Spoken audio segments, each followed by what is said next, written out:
बिहार में चुनावी सरगर्मी अब तेज हो गई है। अधिसूचना जल्दी ही जारी हो सकती है। जैसे ही प्रधानमंत्री मुख्यमंत्री की कुछ रैलियां खत्म हो जाए, अधिसूचना जारी हो सकती है। अगर आप देश के तमाम हिस्सों से देख रहे हैं, दुनिया भर में जो बहुजन समाज के लोग हैं, भारत के लोग हैं, उनकी बिहार चुनाव पर नजर है। अगर आप बिहार से हैं तो हमें कमेंट करके अपनी राय भी बता सकते हैं कि आप कैसे सोच रहे हैं बिहार चुनाव को लेकर। मैंने जो 2 महीने में देखा है वो बहुत जरूरी चीजें आपसे शेयर करना चाहता हूं। सोचिए। नमस्कार, मैं शंभू कुमार सिंह और आप देख रहे हैं नेशनल दस्तक। 2014 में नरेंद्र मोदी की सरकार दिल्ली में आई थी। 2015 में विधानसभा का चुनाव हुआ। लालू प्रसाद यादव और नीतीश कुमार एक साथ लड़े और बीजेपी खेल से बाहर हो गई। उसके बाद समय समय पर नीतीश कुमार आरजेडी और कभी बीजेपी के साथ गठबंधन में जाते रहे। नीतीश कुमार मुख्यमंत्री हमेशा इसलिए बने रहते हैं क्योंकि लालू प्रसाद यादव का दरवाजा हमेशा खुला रहता है, इसलिए बीजेपी चाहकर भी उनको हटा नहीं सकती है। और वहीं लालू प्रसाद यादव भी उनको मुख्यमंत्री इसलिए मानते हैं क्योंकि बीजेपी का दरवाजा खुला रहता है। लेकिन आरजेडी एक बड़ी पार्टी है, लेकिन अब बीजेपी को समझ में आ गया है कि मेरा अपना मुख्यमंत्री तब तक नहीं हो सकता है जब तक रास्ते से नीतीश कुमार को न हटा दिया जाए। क्योंकि नीतीश कुमार 42 विधायक पर भी मुख्यमंत्री बने हुए हैं और जब तक वो चुनाव जीतते रहेंगे, अगर इस बार भी 40-50 विधायक उनका आता है तो मुख्यमंत्री की चाबी उन्हीं के पास होगी। तो बीजेपी की कोशिश है कि इस बार मुकाबला आमने सामने हो और इसलिए इस चुनाव में सबसे बुरे वक्त में अगर किसी की पार्टी है तो वो नीतीश कुमार की पार्टी है। कैसे, वो मैं इस वीडियो में आपको बताऊंगा। सबसे पहले बीजेपी का ट्रैक रिकॉर्ड देखिए। बीजेपी जिस पार्टी के साथ जाती है वो पार्टी खत्म हो जाती है। चंद्रबाबू नायडू अभी सत्ता में है, लेकिन उनको डर सता रहा है कि कहीं मेरे साथ तो ये नहीं होगा। नीतीश कुमार को समय समय पर कई बार कह चुके हैं। एक बार उन्होंने कहा था कि बीजेपी हमारी पार्टी को तोड़ना चाहती है, इसलिए वो आरजेडी के साथ आए हैं। आरजेडी पर कभी उन्होंने ये आरोप नहीं लगाया कि वो मेरी पार्टी तोड़ना चाहते हैं। तो सोचिए, जगन मोहन रेड्डी जो छुप छुप कर बीजेपी के साथ गलवैया करते थे, उनका सफाया हो गया आंध्र प्रदेश में। नवीन पटनायक जो उड़ीसा में थे, वो भी छुप कर गलवैया करते थे, उनका उड़ीसा से सफाया हो गया। दरअसल अगर आप बीजेपी के साथ हैं तो मुस्लिम वोटर आपसे जाएगा, सामाजिक न्याय वाला वोटर जाएगा। और अब तो 11 साल के बाद बीजेपी की जमकर आलोचना हो रही है। सोचिए, अब तो लद्दाख में उनके दफ्तर फूंक दिए गए हैं, जो कि गलत बात है। एफआईआर भी हुआ है, लेकिन प्रदर्शन का यह तरीका ठीक नहीं है।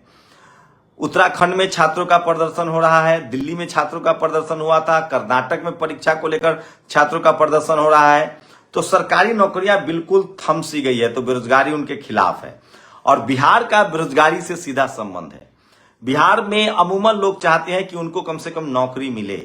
बिहार में गंगा का मैदानी भाग है, उपजाऊ जमीन है और खेती फायदे का सौदा नहीं है। तो ज्यादातर जो एससी एसटी ओबीसी के लोग हैं, जो किसान समाज के लोग हैं, वो चाहते हैं कि उनके बच्चे खेती भी चलती रहे और उनके बच्चों को नौकरी भी मिले। इसलिए सरकारी नौकरी का बड़ा इंपॉर्टेंस है। और तेजस्वी यादव और नीतीश कुमार की जो 17 महीने की सरकार थी, उसमें जिस तरह से 5 लाख नौकरियां दी गई, उसका फायदा इस बार तेजस्वी यादव को मिल रहा है। लेकिन नीतीश कुमार सबसे बुरे वक्त में है। अभी सम्राट चौधरी के कार्यक्रम में वोट चोर का नारा लगा, नीतीश कुमार के कार्यक्रम में वोट चोर का नारा लगा, तो ये वोट चोर का मुद्दा भी घर घर पहुंच गया है। वहीं बीजेपी जनरल कैटेगरी के वोट उसको एक मुश्त जाता हुआ दिख रहा है बीजेपी को। लेकिन नीतीश कुमार के लिए सबसे बड़ी मजबूरी है कि अति पिछड़ा वोट उनसे छिटक रहा है।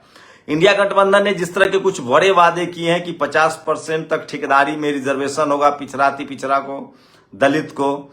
उसके बाद उसने वादा किया है कि अति पिछड़े समाज के लिए जो 38% लगभग आबादी है, उनके लिए अलग से एससी एसटी एक्ट की तरह एक कानून बनेगा। नॉट फाउंड सुटेबल को खत्म किया जाएगा और आयोग एक भी सीट की चोरी न हो, रिजर्वेशन में बेईमानी न हो, इसके लिए भी एक आयोग बनेगा। तो अति पिछड़ा पर इंडिया गठबंधन काम कर रहा है। वहीं अगर रैलियों की बात करें तो तेजस्वी यादव की रैली में भीड़ जुट रही है। आज भी उन्होंने पटना में महिलाओं के लिए एक रैली की थी, उसमें काफी भीड़ आई। कल बेगूसराय में रैली है उनकी। उसके बाद वोट जोड़ो यात्रा में भी जिस तरह की भीड़ उमड़ी थी। तो बीजेपी ने जेडीयू को निपटाने का पूरा प्लान कर दिया। जेडीयू में नीतीश कुमार अब उस तरह अब सक्रिय नहीं है। उनकी मानसिक दशा हमेशा गाहे बगाहे वीडियो से सामने आती रहती है और अब पार्टी में दलित पिछड़ा चेहरा गायब है।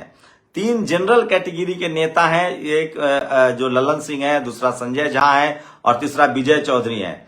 इनको लेकर दलित पिछड़ों में ये मैसेज जा चुका है अति पिछड़ों में कि ये लोग कभी भी पाला बदल कर बीजेपी के साथ जा सकते। तो उनको लगता है कि जेडीयू और बीजेपी में कोई फर्क नहीं है। ये एक मास परसेप्शन बन गया है और इसका नुकसान दिखेगा। अभी बिहार के मुजफ्फरपुर में वैशाली लोकसभा है, मुजफ्फरपुर में गायघाट विधानसभा, वहां जमकर मारपीट हुई लोजपा के कार्यकर्ताओं में और जेडीयू के कार्यकर्ताओं में। तो एक सामंजस्य भी नहीं है, तो ये बड़ी मुश्किल होती जा रही है और तेजस्वी यादव का ग्राफ बढ़ रहा है। टीवी अखबार धीरे धीरे उनको मानते जा रहा है। वैसे ही 20 साल से सत्ता में है तो एंटी इनकम्बेंसी भी है, लेकिन बीजेपी की कोशिश है, चाहे वो चिराग पासवान के जरिए या प्रशांत किशोर के जरिए, कि नीतीश कुमार को रास्ते से हटाया जाए। प्रशांत कुमार जो बीच में दलित पिछड़ों के साथ एक मजबूत अलायंस बनाते हुए दिख रहे थे, जैसे जैसे वो दलित पिछड़े नेताओं पर सिर्फ हमला कर रहे हैं, उससे उनकी क्रेडिबिलिटी खत्म हो रही है। पहले वो तेजस्वी यादव के खिलाफ बोलते थे, लालू प्रसाद यादव के खिलाफ बोलते थे, फिर वो नीतीश कुमार के खिलाफ बोलने लगे, अब वो सम्राट चौधरी के खिलाफ बोलने लगे हैं, अशोक चौधरी के खिलाफ बोलने लगे जो खुद दलित समाज से आते हैं। तो धीरे धीरे दलित पिछड़ों को लगने लगा है कि ये आदमी सिर्फ बीजेपी का स्लीपर सेल नहीं है, ये घोर जातिवादी भी है और इसलिए उनका भरोसा, जहां जो भी दलित पिछड़े उनके संगठन से जुड़ रहे थे वो उनसे कट रहे। इसका मतलब है कि अब जो भी उनको वोट मिलेगा वो जनरल का मिलेगा, क्योंकि वो जनरल समाज से, और वो सपना भी दिखा रहे हैं। जनरल समाज के लोगों को लग रहा है कि प्रशांत किशोर में वो ताकत है कि वो जनरल कैटेगरी का मुख्यमंत्री बना पाएंगे। बीजेपी यहां पिछड़ा कार्ड खेल रही है, सम्राट चौधरी को आगे कर रही है, और जिस तरह से प्रशांत किशोर सम्राट चौधरी पर हमलावर हैं, इसका मतलब है कि अब यादव, दलित पिछड़े, कुशवाहा, सम्राट, प्रशांत किशोर उसका वोट नहीं काट पाएंगे।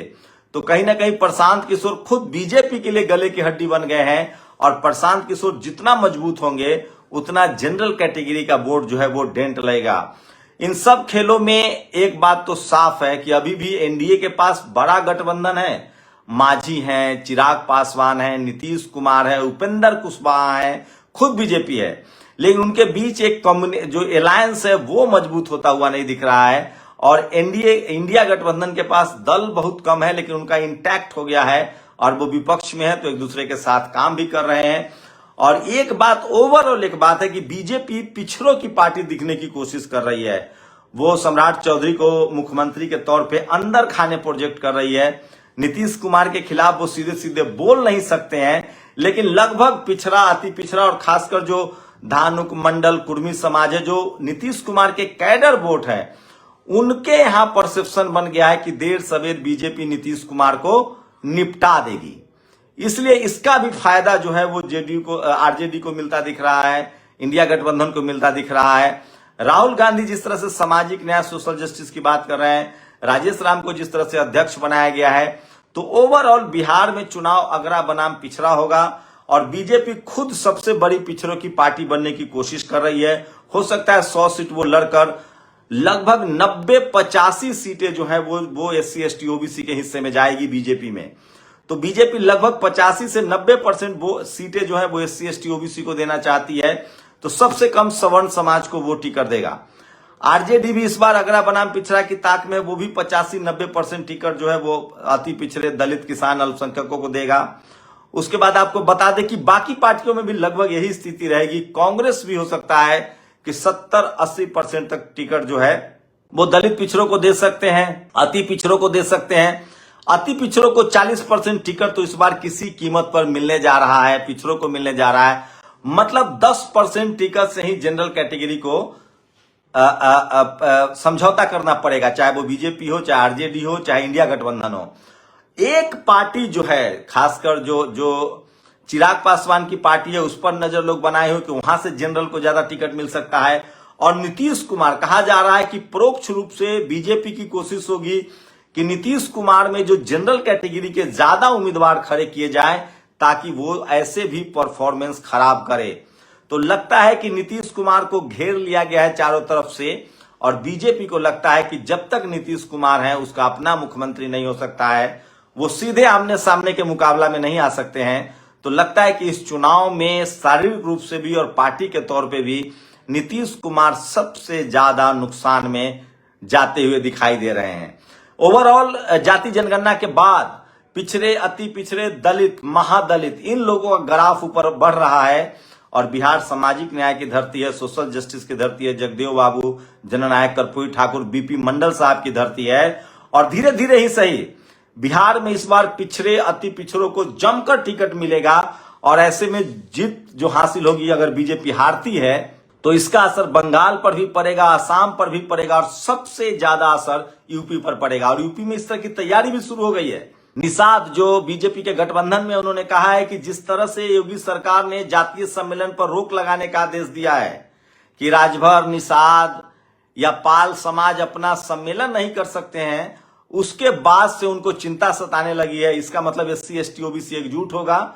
और सोचिए 10 साल लंबा समय होता है और धीरे धीरे ही सही बीजेपी के खिलाफ जो धर्म की राजनीति थी वो फ्लॉप होती जा रही है, जो जाति की राजनीति थी वो फ्लॉप होती जा रही है। और ज्यादातर एससी, एसटी, ओबीसी के जो नेता हैं वो दलित पिछड़ों का जो एक सोशल एलायंस है, दलित, पिछड़े, किसान, अल्पसंख्यक, उसकी तरफ बढ़ रहे हैं। मैं इसीलिए कहता हूं कि धीरे धीरे संविधान भी मजबूत हो रहा है और जो हाशिए पर लोग हैं उनको कम से कम आने वाले समय में सत्ता की चाबी जरूर मिलती हुई दिख रही है।